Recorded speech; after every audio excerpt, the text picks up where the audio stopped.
राम राम भज बावरे, राम राम राम भज बावरे। राम जी के नाम से बनते सब काम रे। जय राम राम जय राम राम जय राम राम जय राजा राम। जय श्री हरि। पूज्य गुरुदेव के चरणों में बारंबार प्रणाम। राम नाम की महिमा, राम नाम की शक्ति, राम नाम का प्रताप और राम नाम का प्रभाव वास्तव में ही अद्भुत है। आइए रामायण की एक अद्भुत कथा का श्रवण करते हैं, जिसमें आशुतोष भगवान शंकर राम नाम की महिमा को देखते हैं, पहचानते हैं और स्वयं भी नाम की धारा में खो जाते हैं। लंकापति रावण के वध के बाद जब अयोध्यापति श्री राम की कीर्ति दूर दूर तक फैल रही थी, वह मर्यादा पुरुषोत्तम कहलाने लगे, तब एक दिन महादेव शिव की इच्छा हुई कि वे भगवान राम से मिलकर आए। पार्वती जी को संग लेकर महादेव कैलाश पर्वत से उतर अयोध्या नगरी के रास्ते पर चल पड़े। भगवान शिव और माँ पार्वती को अयोध्या में आया देखकर राम जी बड़े खुश हुए। माता जानकी ने उनका उचित आदर सत्कार किया। स्वयं भोजन बनाने के लिए रसोई में चली गई जानकी जी। इस बीच भगवान शिव ने राम जी से पूछा कि हे नाथ, आपके सेवक हनुमान जी दिखाई नहीं पड़ रहे। श्री राम कहते हैं वे बगीचे में हैं। शिव जी ने राम जी से बगीचे में जाने की आज्ञा मांगी। राम जी ने तुरंत आज्ञा प्रदान की।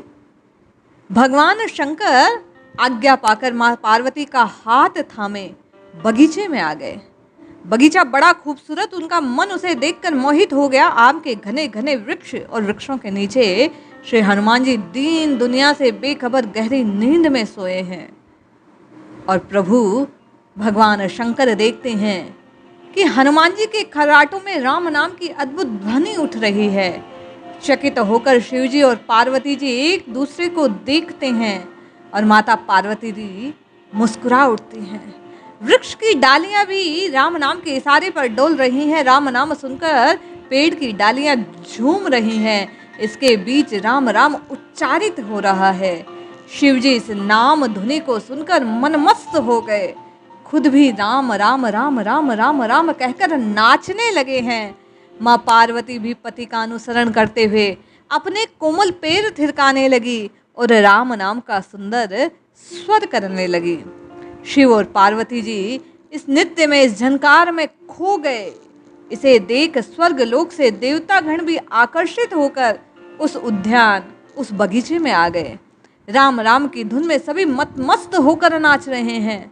माँ जानकी ने भोजन तैयार कर लिया। वे प्रतीक्षा कर रही हैं, संध्या घिरने वाली हैं, किंतु अतिथि अभी तक ना पधारे।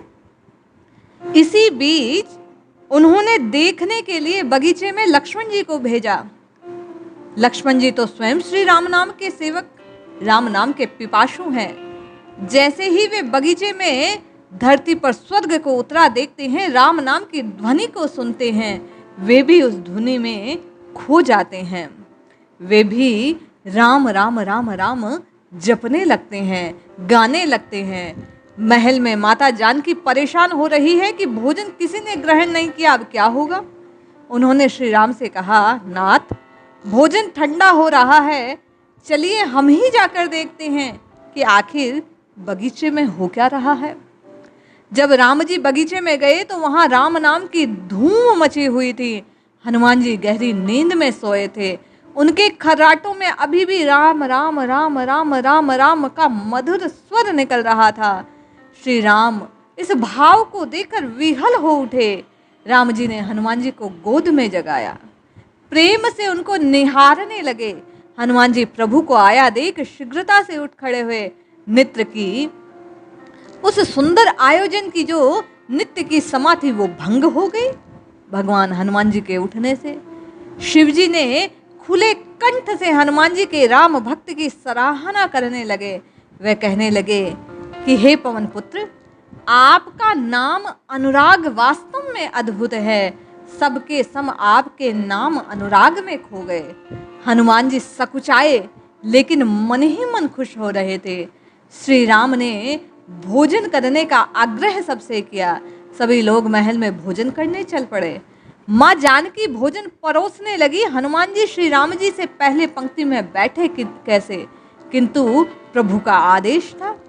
हनुमान जी बैठ तो गए, परंतु आदत थी कि राम जी के भोजन के उपरांत भोजन पाते। आज श्री राम के आदेश से पहले भोजन करना पड़ रहा था।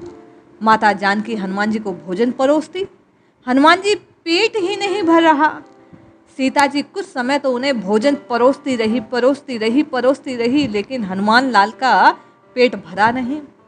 उसी समय उन्हें याद आया कि प्रभु के नाम से ही इन्हें तृप्ति मिलती है। उन्होंने एक तुलसी के दल को उठाया, उस पर राम नाम लिखा और भोजन की थाली में श्री हनुमान जी को परोस दिया। तुलसी पत्र को खाते ही श्री हनुमान जी ने संतुष्टि की आह ली और भोजन खाकर हाथ धोकर उठ खड़े हुए। भगवान शंकर ने प्रसन्न होकर हनुमान जी को आशीर्वाद दिया कि हे हनुमतलाल, आपकी राम भक्ति गुणों गुणों तक, युगों युगों तक, काल काल तक निरंतर याद की जाएगी। आप इसी नाम के प्रताप से कलिकाल में संकट मोचन कहलाएंगे। जो भक्त, जो साधक आपके सामने राम नाम का जप करेगा, गाएगा, स्वस्वर गान करेगा, उसके संकट मेरी कृपा से तत्काल दूर हो जाएंगे। इस प्रकार राम नाम का अद्भुत प्रभाव है। जो राम नाम गाता है, जो सुनता है, सभी इस राम की ध्वनि में खो जाते हैं।